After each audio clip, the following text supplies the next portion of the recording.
부모에게 패역을 행하는 사람에게 반드시 하나님의 심판이 있다라고 하는 것을 말씀합니다. 그래서 아비를 조롱하며 어미 순종하기를 싫어하는 자, 긍정문하고 부정문으로 되어 있는 동의 대꾸 구조로 되어 있는 본문입니다. 그래서 순종하기를 싫어하는 자라는 이 표현을 통해서 자녀들은 본래 적극적으로 부모의 말씀에 순종해야 된다라는 것을 나타냅니다. 이게 우리가 어떤 나에게 선택이 있는 게 아니라 하나님이 정한 겁니다. 그래서 부모를 학대하는 자뿐만 아니라 부모님 말씀에 적극적으로 순종하지 않는 자 모두를 정죄하고 있습니다. 그러니까 부모에게 그 도리를 다하지 않는 자의 형벌을 표현하고 있는 겁니다.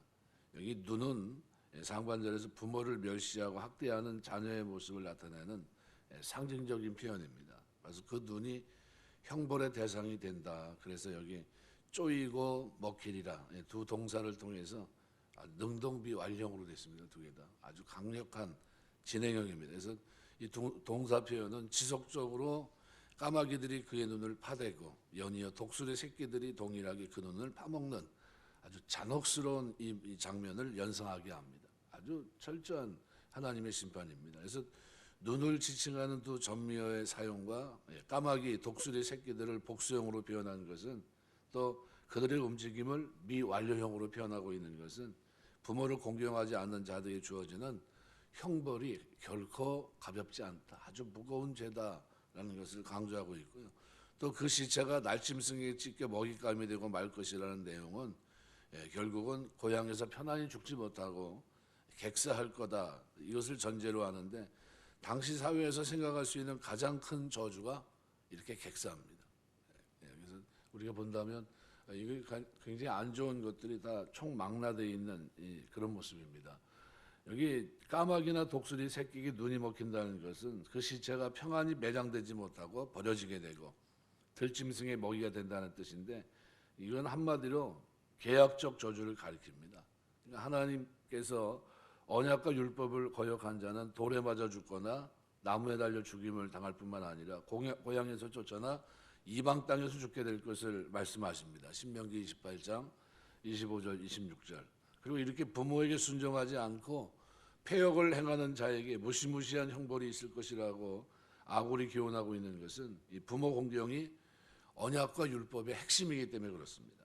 그래서 출애굽기 20장 12절 말씀대로 문자 그대로 현실에 적용되는 것은 물론 아닙니다. 하지만 아무리 패역한 아들이라도 부모는 그가 감싸주고 허물을 덮어주려고 했고 설령 사람들에게 아들의 폐륜 행각이 발각돼도 돌에 맞아 죽는다 해도 부모의 마음은 패역한 자식이라 할지라도 시신만큼은 걷어 장사 지내주려고 했던 것이 그 인지상정입니다. 그래서 사울의 아들들이 그죠 독수리에게 쪼이고 그다음에 어떻게 뼈를 나중에 매장시키는 하니까 기근이 그치고 있거든요.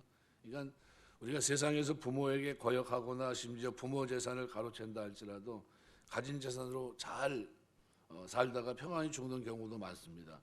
그럼 이 세상에서 그러면 육신의 부모만 있는 것인가? 그게 아닙니다.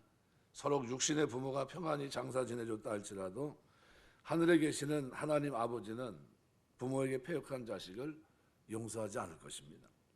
게다가 이 오늘 본절의 말씀은 계약적 저주의 말씀을 주신 분은 하나님이기 때문에 이 말씀을 집행하시는 분도 하나님이십니다.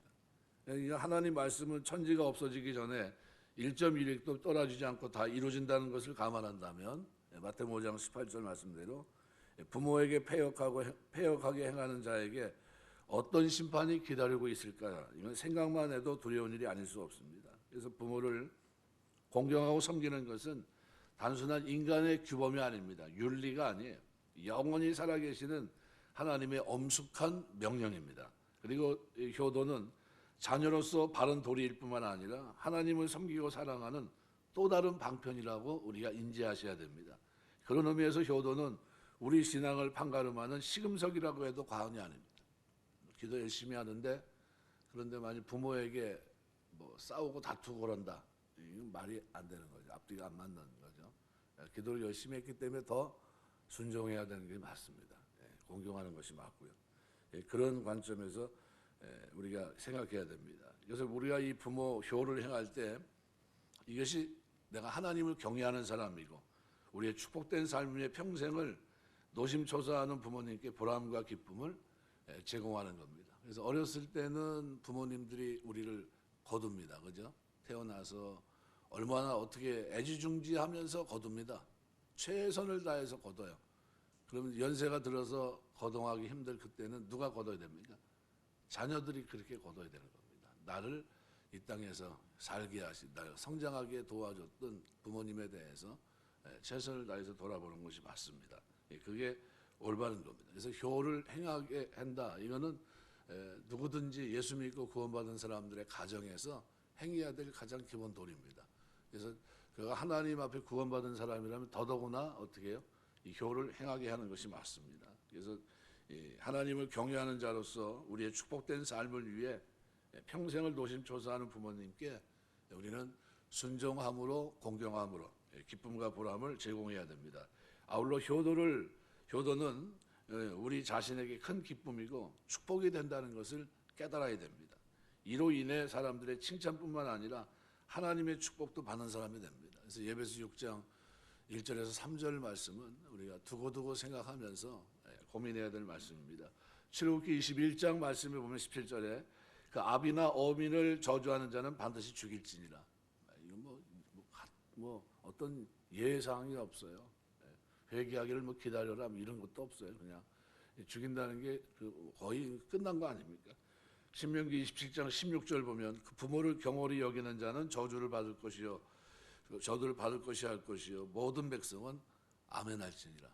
모두가 다 공감하고 인식하고 그렇게 살아야 된다는 것을 분명히 말씀합니다. 예외가 있을 수 없다는 거예요. 그래서 부모 공경은요 여기서 아주 적극적으로 순종하기 싫어하는 자라는 이 표현을 통해서 아주 분명하게 얘기합니다. 적극적으로 자녀들은 본래 부모 말씀에 순종해야 된다는 것을 나타내주고 있는 겁니다. 그래서 그런데 거꾸로 부모를 학대하고 부모 말씀에 순종하지 않고 이런 태도는 정죄만 받고 끝나는 것이 아니라 하나님의 심판으로 이어진다. 그래서 그것을 아주 강하게 표현하기 위해서 본문에서는 자기 눈을 골짜기 까마귀에게 그리고 독수리 새끼들에게 먹히는 것으로 표현해 놓고 있습니다.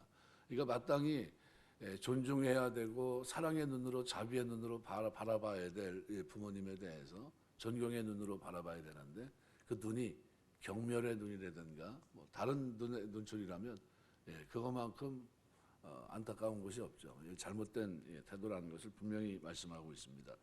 18절은 20절까지 하나의 단락을 형성하면서 똑같이 4개 대상을 연구하면서 성범죄에 대해서 경계합니다. 특별히 18절은 19절에 기록되어 있는 숫자 격언을 지적하는 도입구 부분입니다. 그래서 여기 18 내가 심히 기이 여기고도 라고 하는 말은 아주 기묘하다는 거죠. 내가라는 말도 여기 뭐 어떻게 보면 이런 인신 대명사를 통해서 여기 본문은 이런 나에게 3가지 경이롭다 또 내가 깨닫지 못하는 4가지가 있다 뭐 이런 의미를 여기서 담고 있거든요. 그러니까 18절 말씀은 인간의 지혜 한계를 인정하는 겸손한 태도로 이해하기도 하지만 반대로 19절에 제시되는 4가지 대상은 20절에 제시되는 음료의 삶을 경계하는 목적을 가지고 있는 겁니다. 그러니까 이것이 전체가 다 연결이 되어 있습니다. 그래서 이 본문의 표현은 음료에 대한 저자의 수사적 평가를 우리가 얘기하면서 여기 열거되고 있는 4가지 대상과 같이 음료가 도대체 왜 그렇게 사는지를 도저히 이해할 수 없다는 것을 표현한 것이 되는 것.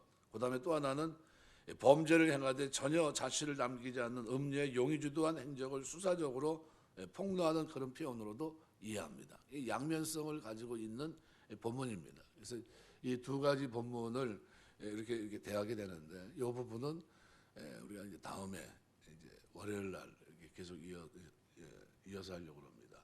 말씀을 맺겠습니다. 우리가 가장 큰 중요한 주제가 있다면요 부모 공경입니다. 이거는 신앙의 척도입니다. 그래서 성경에 뭐 아무리 뛰어난 요셉도 부모 손을 들어서 어떻게 해요? 축복하는 장면이거든요.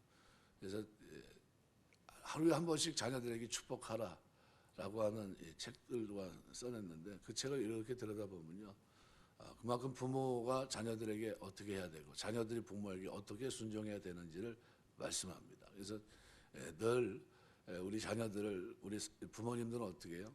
축복의 말을 하지만 축복의 말을 하는 것 이상으로 반드시 교육해야 될 것이 있다면 효도하게 하는 겁니다. 부모에 대해서 바른 태도를 취할 수 있도록 늘 가르쳐야 됩니다. 그래서 공부 잘한다고 해서 이 땅에서 성공하고 그게 문제가 아니라 이 부모 공경하지 않는 것 자체가 하나님의 심판의 대상이다라는 것을 아주 명심하게 깨달아야 되고요. 그래서 그렇게 해야 되는데 그 이유는 말세가 되면 부모를 거역하며 이렇게 돼 있습니다. 마지막 때는요 부모에 대해서 거역하는 시대입니다. 제가 신학교에서 한 30년 됐는데요. 그때 건대 교수 주영엄 교수라는 분이 있는데 그분이 강의를 하면서 그런 얘기를 하더라고요. 앞으로 세대는 우유를 먹는 시대이기 때문에 우유를 먹고 어떤 임상 실험의 결과가 나올지 우리는 모르는데 분명한 것은 젖을 먹이는 게 맞습니다. 어머니 모유를 먹고 그렇게 성장하는 것이 맞는데 우유를 먹게 된 후의 결과는 앞으로 세월이 흐르면 나타나게 됩니다. 그랬거든요. 그 세월이 흐르면서 나타난 게 뭐냐면요. 부모를 들이받는 겁니다. 그래서 저희 어머니가 그런 얘기를 하더라고요. 애들이 드세 그래요. 애들이 드세다 그런 게 뭐냐면은 애들이 소젖을 먹어서 그런지 말을 안 들어 이렇게 얘기하시더라고요. 근데 그게 비단 어느 한 가정의 문제가 아니라요. 전체가 그렇습니다. 소젖을 먹은 결과가 뭔가 하면 들이받더라는 거예요. 그러니까 임상적으로 우리가 감정적으로 우리 어머니가 뭐 이게 수유하는 이것과는 전혀 차원이 다른 그런 결과를 우리가 지금 안고 있다. 그래서 이제 부모에 대한 사랑도 별로 없어요. 그죠? 부모에 대해서 요즘 같이 그 아이들이 부모에 대해 이렇게 태도를 취하는 걸 보면 뭐 아주 굉장히 가슴 아픕니다. 야, 저게 올바른 태도가 아닌데. 가지고 부모는 자녀들에게 어떻게 해요? 상전이에요. 또 하나의 상전. 어떻게 거꾸로 됐어요. 부모가 공경하는 건지 자식이 공경하는 건지 모를 정도로 거꾸로 돼 있어요. 그래서 이거는 결코 하나님 앞에 바람직하지 못합니다. 그래서 기도하시면서요. 가르쳐야 되고요. 시대가 그렇게 흘러가도 이거는 올바른 게 아니다 하는 것을 여러분이 아시고요. 기도하시면서 하나님 우리 가정은 부모 공경이 제대로 이루어지는 가정, 하나님 보실 때도 축복할 수밖에 없는 그런 가정, 순종하는 가정, 마땅한 그런 태도가 저희 아이들 삶 속에 충만하게 나타날 수 있도록 하나님 도와달라고 늘 기도하시면서요. 그렇게 해야 하나님의 복속에 있지 않나 생각이 됩니다. 그래서 오늘 새벽에 기도하실 때 늘 기도하시지만 부모에게 패역을 행하는 자에게는 하나님의 심판이 있는데 그래서 순종하지 못하는 자녀, 공경하지 못하는 자녀에게 하나님은 어떻게 해요? 이 땅에서 너는 다 피하고 얼마든지 피해갈 수 있어도 하나님이 정한 룰이기 때문에 하나님께서 심판하십니다. 그래서 우리 자녀들이 미래를 위해서도요. 반드시 부모님에게 순종할 수 있고 공경할 수 있는 그런 자녀 만드시길 주의 이름으로 축원합니다. 기도하겠습니다.